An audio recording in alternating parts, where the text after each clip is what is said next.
وَلَقَدْ يَسَّرْنَا الْقُرْآنَ لِلذِّكْرِ فَهَلْ مِن مُّدَّكِرٍ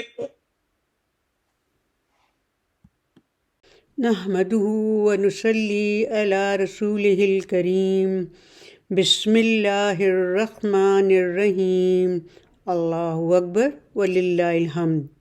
قرآن کا پیغام لفظ بہ لفظ آیت با آیت میں خوش آمدید۔ سورہ قمر میں اللہ سبحانہ تعالیٰ نے کئی بار فرمایا ہے وَلَقَدْ يَسَّرْنَا الْقُرْآنَ لِلذِّكْرِ فَهَلْ مِن مُّدَّكِرٍ، اور بلا شبہ آسان بنا دیا ہم نے اس قرآن کو سمجھنے کے لیے، تو کیا ہے کوئی سوچنے سمجھنے والا؟ قرآن کریم کی سورہ یونس آیت 14 میں بیان ہوا ہے، پھر بنایا ہم نے تم کو نائب زمین میں ان کے بعد، تاکہ دیکھیں ہم کہ کیسے عمل کرتے ہو تم۔ آج کی آیت یعنی سورہ بقرہ آیت 30 میں سمجھیں گے کہ انسان کو کیا فضیلت عطا کی جا رہی ہے۔ The theme and the title of this ayah is Honoring Adam alayhi salam. وَإِذْ قَالَ رَبُّكَ لِلْمَلَائِكَةِ إِنِّي جَاعِلٌ فِي الْأَرْضِ خَلِيفَةً قَالُوا أَتَجْعَلُ فِيهَا مَن يُفْسِدُ فِيهَا وَيَسْفِكُ الدِّمَاءَ وَنَحْنُ نُسَبِّحُ بِحَمْدِكَ وَنُقَدِّسُ لَكَ قَالَ إِنِّي أَعْلَمُ مَا لَا تَعْلَمُونَ۔ سورہ بقرہ آیت 30 کا ترجمہ۔ اور یاد کرو اے محمد صلی اللہ علیہ وآلہ وسلم، جب کہا تھا تیرے رب نے فرشتوں سے کہ یقیناً میں بنانے والا ہوں زمین میں ایک خلیفہ، تو انہوں نے کہا تھا کیا تو مقرر کرے گا زمین میں خلیفہ اس کو جو فساد برپا کرے گا اس میں اور خوریزیاں کرے گا، جب کہ ہم تسبیح کرتے ہیں تیری حمد و ثنا کے ساتھ اور تقدیس کرتے ہیں تیری۔ اللہ سبحانہ تعالیٰ نے فرمایا یقیناً میں جانتا ہوں وہ کچھ جو تم نہیں جانتے۔ سورہ بقرہ آیت 30 کا لفظی ترجمہ۔ اس آیت کے مین ورڈز جاعلن بنانے والا ہوں، خلیفتاً ایک خلیفہ، یفسدو فساد برپا کرے گا، یفسک الدماء خوریزی کرے گا، عالمو میں جانتا ہوں، لا تعلمون تم نہیں جانتے۔ ورڈ بائی ورڈ، وَإِذْ اینڈ وین اور جب، قال سیڈ اس نے کہا، روٹ ورڈ ہے قاف واو لام، ربو کا یور لارڈ آپ کے رب نے، یعنی پروردگار پالنے والا، اللہ تعالیٰ کا صفاتی نام ہے رب، اور اس کا روٹ ورڈ ہے را با۔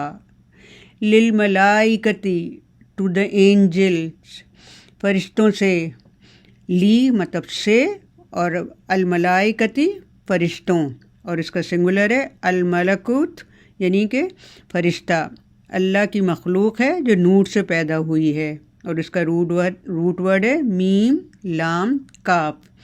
انی انڈیڈ آئی ایم بے شک میں، یہ دو لفظ سے مل کے بنا ہے، ان بے شک، یہ میں، جاعلن گوئنگ ٹو پلیس بنانے والا ہوں، جعلہ سے بنا ہے، یہاں خالق کے بجائے جاعل اس لیے فرمایا ہے کیونکہ یہ ضرور نہیں کہ جس کو پیدا کیا جائے اس میں صفت خلافت بھی ہو، اور اس کا روٹ ورڈ ہے جیم عین لام۔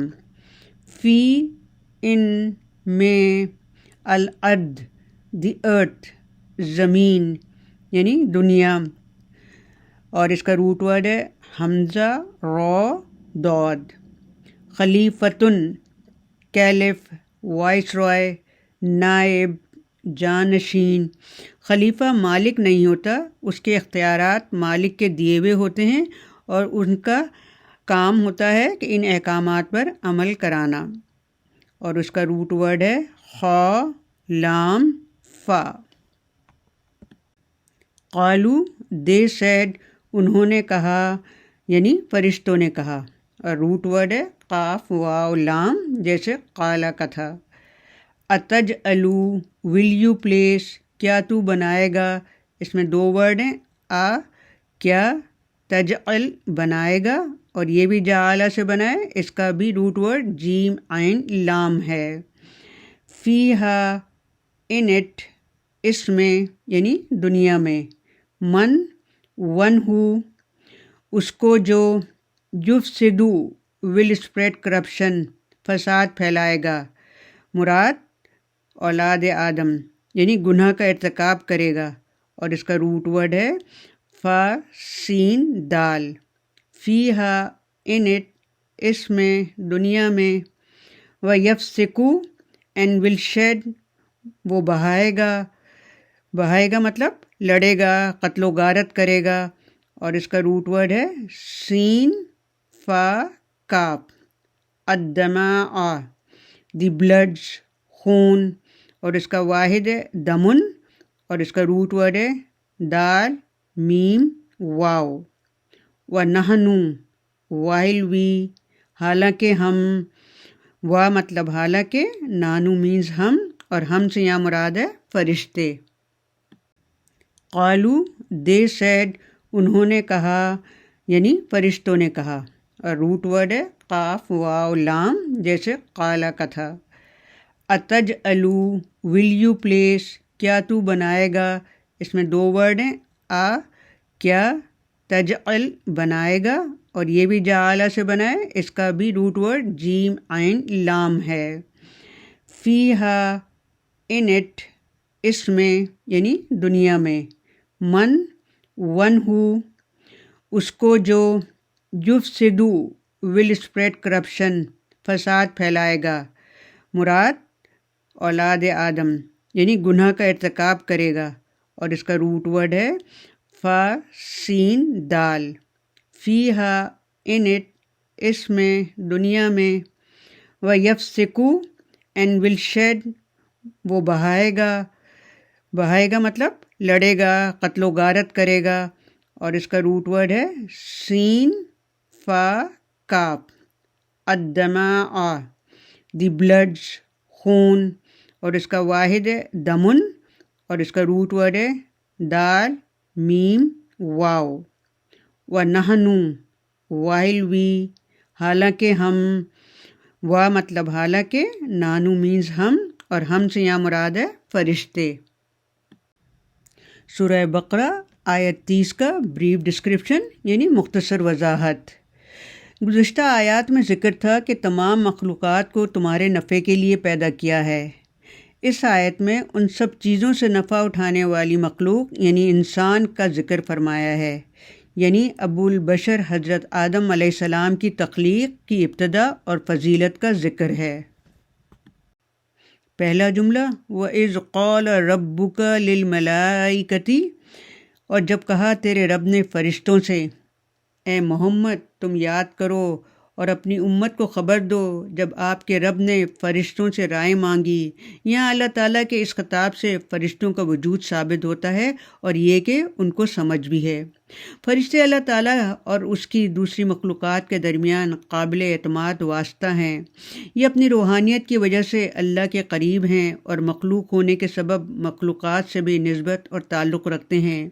یہاں دراصل اللہ تعالیٰ کا ان سے مشورہ لینا مقصود نہیں، اور نہ اس کی ضرورت ہے، مگر صورت مشورے کی بنائی گئی، اور مخلوق کو سکھایا جا رہا ہے کہ مشورہ کرنا اللہ تعالیٰ کی سنت ہے۔ جیسے رسول صلی اللہ علیہ وآلہ وسلم کو صحابہ اکرام سے مشورہ لینے کی ہدایت قرآن میں فرمائی، حالانکہ آپ صلی اللہ علیہ وآلہ وسلم صاحب وحی تھے۔ ہمیں بھی اہم معاملات میں مشورہ کر لینا چاہیے، یہ سنت ہے۔ دوسرا جملہ انی جاعل فی الارض خلیفہ، یقیناً میں بنانے والا ہوں زمین میں ایک خلیفہ۔ یہاں خلیفہ سے مراد حضرت آدم علیہ السلام ہیں، کیونکہ وہی زمین کی طرف پہلے رسول ہیں۔ وہ کس کے رسول تھے جبکہ زمین پر کوئی شخص تھا ہی نہیں؟ کہا جاتا ہے وہ اپنی اولاد کی طرف رسول تھے۔ حضرت آدم علیہ السلام احکام الہی اور شریعت الہی کی اجرا اور بندوں کی ہدایت اور انہیں اللہ کی طرف دعوت دینے اور مراتب قرب اللہ تعالیٰ پر فائز کرانے کے لیے اللہ کی طرف سے خلیفہ تھے۔ مفتی شفیع عثمانی معروف القرآن میں فرماتے ہیں یہ خلافت آدم علیہ السلام سے شروع ہو کر خاتم الانبیاء محمد صلی اللہ علیہ وآلہ وسلم تک ایک انداز سے چلتی رہی۔ آپ صلی اللہ علیہ وآلہ وسلم قیامت تک خلیفۃ اللہ ہیں۔ آپ کی وفات کے بعد جو نائب ہوگا وہ خلیفۃ الرسول اور آپ کا نائب ہوگا۔ اس نسبت سے امت مسلمہ کا ہر فرد خلیفۃ اللہ اور خلیفۃ الرسول محمد صلی اللہ علیہ وآلہ وسلم ہے۔ اگلا جملہ، قالوا اتجعل فیہا من یفسد فیہا ویسفک الدماء، کیا تو مقرر کرے گا زمین میں خلیفہ اس کو جو فساد برپا کرے گا اور خون ریزیاں کرے گا؟ بعض علماء کہتے ہیں جب اللہ تعالیٰ نے فرشتوں کو بتایا کہ خلیفہ آدم علیہ السلام کی اولاد میں سے کچھ لوگ زمین میں فساد اور خون ریزی کریں گے تو انہوں نے یعنی فرشتوں نے سوال کیا یا تو گناہ گاروں کو خلیفہ بنانے پر تعجب کرتے ہوئے، یا یہ سوال اس اعتبار سے کہ جس کو اللہ تعالیٰ اپنی زمین میں خلیفہ بنا رہا ہے وہ اللہ تعالیٰ کی نافرمانی کرے گا۔ بڑے تعجب کی بات ہے، وہ نافرمانی بھی کرے گا اور اس کو خلافت بھی ملے گی۔ اگلا جملہ، وَنَحْنُ نُسَبِّحُ بِحَمْدِكَ وَنُقَدِّسُ لَكَ، جبکہ ہم تسبیح تیری حمد و ثنا کے ساتھ اور تقدیس کرتے ہیں تیری۔ تفسیر مظہری میں علامہ قاضی ثناء اللہ پانی پتی لکھتے ہیں وَنَحْنُ نُسَبِّحُ بِحَمْدِكَ، ہم تیری حمد کے ساتھ تسبیح کرتے ہیں۔ مطلب یہ کہ اے پروردگار، کیا تو نافرمانوں کو خلیفہ بناتا ہے حالانکہ ہم معصوم اور مستحق کی خلافت ہیں۔ تسبیح کے معنی اللہ تعالیٰ کو برائیوں سے مبرہ اور پاک سمجھتے ہیں، اور ہم تیری تسبیح اس حال میں کرتے ہیں اور اس کے ساتھ تیری تعریف اور شکر بھی کرتے ہیں تو نے ہمیں جو توفیق عطا فرمائی ہے۔ وَنُقَدِّسُ لَكَ، تقدیس بھی تسبیح کے معنوں میں ہے، اور قدسن نجاستوں سے، گندگی سے پاک ہو۔ ہم تیرے لیے ہی اپنی نفسوں کو گناہ سے پاک کرتے ہیں۔ فرشتوں نے فساد کے مقابلے میں جس سے مراد شرک ہے تسبیح کو قرار دیا، اور خون ریزی کے مقابلے میں تقدیس کو، گویا یہ عرض کیا آدمی فساد کریں گے اور ہم ان کے مقابلے میں تقدیس کرتے ہیں۔ حضور صلی اللہ علیہ وآلہ وسلم سے کسی نے پوچھا کون سا کلمہ افضل ہے؟ فرمایا جو اللہ تعالیٰ نے اپنے فرشتوں کے لیے اختیار فرمایا، اور وہ ہے سبحان اللہ و بحمدہ۔ حضرت ابو ذر سے روایت ہے یہ کلمات خلق کے لیے رحمت کے باعث ہیں اور انہی کے باعث خلق کو رزق ملتا ہے۔ آخری جملہ، قال انی اعلم ما لا تعلمون، اللہ تعالیٰ نے فرمایا میں جانتا ہوں وہ کچھ جو نہیں تم جانتے۔ تفسیر ابن کثیر میں حافظ عماد الدین کثیر لکھتے ہیں اللہ تعالیٰ نے فرشتوں کے سوال کے جواب میں فرمایا باوجود ان کے فساد کے پھر بھی میں انہیں یعنی آدم علیہ السلام اور ان کی ذریت کو جن مصلحتوں اور حکمتوں کی بنا پر پیدا کر رہا ہوں اسے میں ہی جانتا ہوں، تمہارا علم ان تک نہیں پہنچ سکتا۔ میں جانتا ہوں ان میں انبیاء اور رسول ہوں گے، ان میں صدیق اور شہید ہوں گے، ان میں عابد، زاہد، اولیاء، ابرار، نیکوکار، مقرب بارگاہ، علماء، صالحین، متقی، پرہیزگار، خوف الہی اور حب الہی رکھنے والے بھی ہوں گے، میرے احکام بصر و چشم تعمیل کرنے والے، میرے نبیوں کے ارشاد پر لبیک پکارنے والے بھی ہوں گے۔ جناب مفتی شفیع معروف القرآن میں لکھتے ہیں منشاء الہی یہ ہے کہ جس طرح اس نے ایک مقدس اور معصوم مخلوق فرشتے پیدا کر دیے جن سے کوئی گناہ اور خطا ہو ہی نہیں سکتی، اسی طرح شیاطین پیدا کر دیے جن میں نیکی اور بھلائی کی صلاحیت نہیں۔ اس طرح ایک ایسی مخلوق بھی پیدا کرنا خدائی منشا ہے جن میں خیر و شر، نیکی اور بدی کا مخلوط مجموعہ ہو، اور جن میں خیر و شر دونوں کے جذبات ہوں، اور جو جذبات شر کو مغلوب کر کے خیر کے میدان میں آگے بڑھتے ہیں وہ رضائے خداوندی کا خلط حاصل کر لیں گے۔ جناب وحید الدین خان تذکیر القرآن میں لکھتے ہیں، گو ان لوگوں کی ایک قابل لحاظ تعداد ہوگی، پھر بھی دوسری قسم کے لوگوں سے کم تعداد میں ہوں گے۔ خلاصہ، اللہ سبحانہ تعالیٰ نے جب تخلیق آدم اور دنیا میں ان کی خلافت قائم کرنے کا ارادہ کیا تو فرشتوں سے بظاہر امتحان لینے کے لیے اس ارادے کا ذکر فرمایا، جس میں اشارہ یہ تھا کہ وہ اپنی رائے کا اظہار کریں۔ فرشتوں نے رائے یہ پیش کی کہ انسانوں میں تو ایسے لوگ بھی ہوں گے جو فساد اور خون ریزی کریں گے، ان کو زمین کی خلافت اور انتظام دینا سمجھ میں نہیں آتا۔ اس کام کے لیے تو فرشتے زیادہ مناسب معلوم ہوتے ہیں۔ نیکی ان کی فطرت ہے اور برائی تو ان سے ممکن ہی نہیں۔ وہ مکمل اطاعت گزار ہیں، دنیا کے انتظامات بھی درست کریں گے۔ اللہ تعالیٰ نے ان کی رائے کے غلط ہونے کا اظہار کیا اور فرمایا، خلافت ارضی کی حقیقت اور ضروریات سے تم واقف نہیں، اس کو میں مکمل طور پر جانتا ہوں۔ اگلی آیت میں حضرت آدم علیہ السلام کو کون سی فضیلت اور نعمت عطا کی جا رہی ہے سمجھیں گے۔ سورہ بقرہ آیت 30 ہم سب مسلمانوں کو یہ پیغام دے رہی ہے کہ اللہ تعالیٰ نے بنی آدم اور خصوصاً امت مسلمہ کو دنیا میں اپنا خلیفہ مقرر کیا ہے۔ خلیفہ ہونے کا مطلب وہ زمین پر اللہ تعالیٰ کے احکام پر خود بھی عمل کرے اور اپنی طاقت کے حساب سے دوسروں سے بھی کروانے کی کوشش کرے۔ رب کریم ہم سب کو بھی خیر کے میدان میں آگے بڑھنے اور رضائے خداوندی حاصل کرنے کی توفیق عطا فرمائیں گے انشاءاللہ تعالی۔ تفسیر مظہری میں حدیث قدسی ہے، اللہ تعالیٰ نے فرمایا، میرا بندہ نوافل کے ذریعے مجھ سے قرب طلب کرتا ہے حتیٰ کہ میں اسے دوست رکھتا ہوں، اور جب میں اسے دوست رکھتا ہوں تو میں اس کا کان بن جاتا ہوں جس سے وہ سنتا ہے، اور میں اس کی آنکھ بن جاتا ہوں جس سے وہ دیکھتا ہے۔